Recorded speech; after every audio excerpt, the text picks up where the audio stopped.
ভারত ও বাংলাদেশের বিভিন্ন সীমান্ত পথে প্রতিনিয়ত পাচার হচ্ছে নারী, শিশু, পুরুষ, বৃদ্ধ সহ বিভিন্ন শ্রেণী পেশার মানুষ।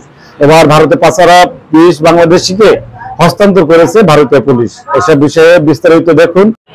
আজকে আমরা ভারত সরকার এবং বাংলাদেশ সরকারের বিভিন্ন মন্ত্রণালয়, এজেন্সি এবং এনজিওর সমন্বিত সহযোগিতার মাধ্যমে 20 জনকে প্রত্যাবাসন করার ব্যবস্থা করেছি।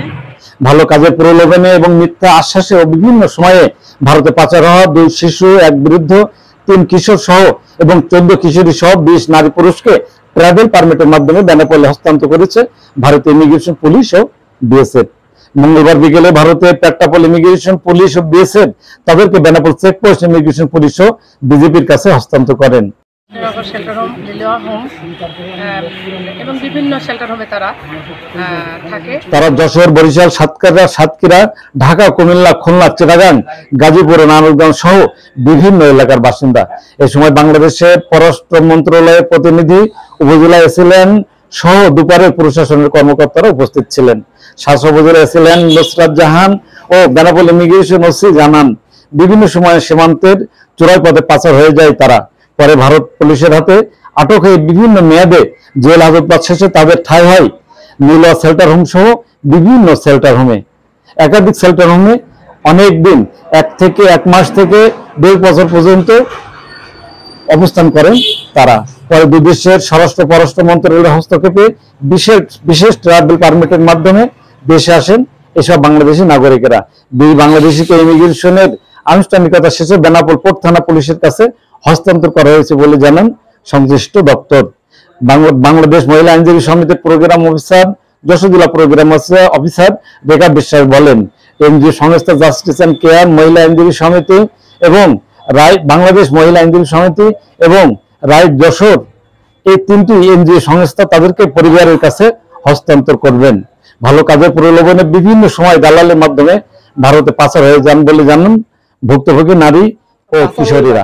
লোভে পড়ে তাদের উদ্দেশ্যে কি বলবেন? তারা যেন ভুল পথে পা না পড়ে, যেন ভুল না করে, এটি আমি বলতে চাই।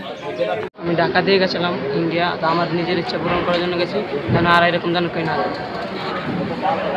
ভারতে কলকাতায় ছিলাম। আচ্ছা, বাংলাদেশে বাড়ি কোথায়? ওইটা ডিশ নারায়ণগঞ্জে। আমার বান্ধবী আমাকে নিয়ে গেছিল। বাংলাদেশ মহিলা আইনজীবী সমিতির প্রোগ্রাম অফিসার, যশোর জেলা প্রোগ্রাম অফিসার রেখা বিশ্বাস বলেন, 20 জন বাংলাদেশি আজকে দেশে ফিরল, নারী ও শিশু। এদের মধ্যে এরা বিভিন্ন সংস্থায় 1 থেকে 1.5 বছর আগে ওখানে চলে যায় এবং সেখান থেকে উদ্ধার হয়ে বিভিন্ন শেল্টার হোমে ওরা থাকে। Krishnanagar shelter home, Liluah home এবং বিভিন্ন শেল্টার হোমে তারা থাকে এবং আইনের প্রক্রিয়া শেষে তারা দেশে ফিরেছে আজকে। এর মধ্যে 20 জনের মধ্যে 5 জন বাংলাদেশ জাতীয় মহিলা আইনজীবী সমিতি শেল্টার হোমে যাবে এবং আরও 2টো সংস্থা আছে, রাইট যশোর এবং জাস্টিস অ্যান্ড কেয়ার। তারা আইনের প্রক্রিয়া শেষ করে থানা থেকে জিডের মাধ্যমে নিজ নিজ সংস্থায় গ্রহণ করবে। মহিলা আইনজীবী সমিতির প্রোগ্রাম অফিসার রেখা বিশ্বাস জানান, কোর্ট থানা থেকে তাদেরকে এই এনজিও সংস্থার মাধ্যমে আইনি প্রক্রিয়া শেষে তাদের পরিবারের কাছে হস্তান্তর করা হতে পারে। 2 বাংলাদেশি নাগরিকরা ফিরেছে দেশে, এমনটি প্রতিক্রিয়া ব্যক্ত করেন বাংলাদেশে ফেরা নারী পুরুষেরা। কিশোর ও কিশোরীরা জানান, বিভিন্ন ফাঁদে পড়ে ভারতে পাচার হয় তারা, আর ভারতে যেতে চান না, দেশেই থেকে কাজ করতে চান এবং পরিবার পরিজনের সাথে থাকতে চান। এমনই আকুতি জানান ভারতে পাচার হওয়া নারী শিশুরা। পাচার বন্ধে কাজ করছেন সরকার। সবার সহযোগিতার জন্য সংশ্লিষ্টকে ধন্যবাদ জানান বিদ্যুৎ চন্দ্র বর্মন, পরিচালক, দক্ষিণাঞ্চল পররাষ্ট্র মন্ত্রণালয়, বাংলাদেশ। তারা এখন আমাদের ইমিগ্রেশন হয়ে গেলে যে স্থানীয় প্রশাসন রয়েছে, প্রশাসনের মাধ্যমে তাদের যারা অভিভাবক তাদেরকে হস্তান্তর করা হবে এবং আজকে যাদের কোনো অভিভাবক আসেনি তাদেরকে সেফ হোমে রাখা হবে। পাচার প্রতিনিধি আপনাদের কর্মসূচি, ধরনের কর্মসূচি চলমান আছে। বাংলাদেশ কি বলবেন যারা পাচারের শিকার হয়ে ভারতে গিয়েছিল প্রলোভনে পড়ে, তাদের উদ্দেশ্যে কি বলবেন? বাংলাদেশ সরকার সবসময়ই যারা নারী পাচারের শিকার তাদের ফিরিয়ে আনার জন্য চেষ্টা করে যাচ্ছে এবং পাশাপাশি যেন আর এরকম তারা পাচারের শিকার না হয় সেই ক্ষেত্রে সচেতনতামূলক বিভিন্ন উদ্যোগ নিয়েছে এবং এই সচেতনতার কাজ চলছে।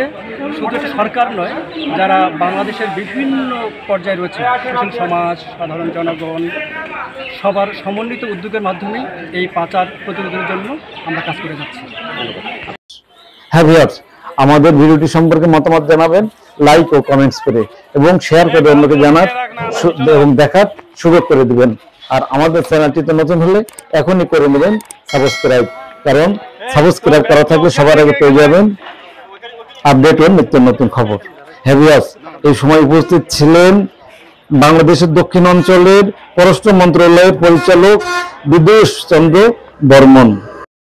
তিনি জানান, বাংলাদেশ ও ভারতের মধ্যে সহজ সম্পর্ক অটুট রয়েছে। এর ধারাবাহিকতায় দুই দেশের স্বরাষ্ট্র পররাষ্ট্র মন্ত্রণালয়ের হস্তক্ষেপে বিভিন্ন প্রশাসনের সহযোগিতায় 20 বাংলাদেশি নাগরিককে হস্তান্তর করেছে ভারত কর্তৃপক্ষ।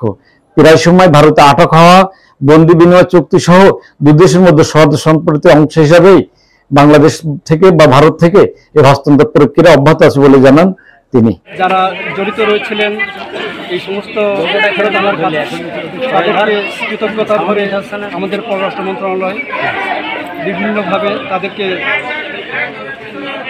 সহযোগিতা করবার জন্য কৃতজ্ঞতা জানাচ্ছেন।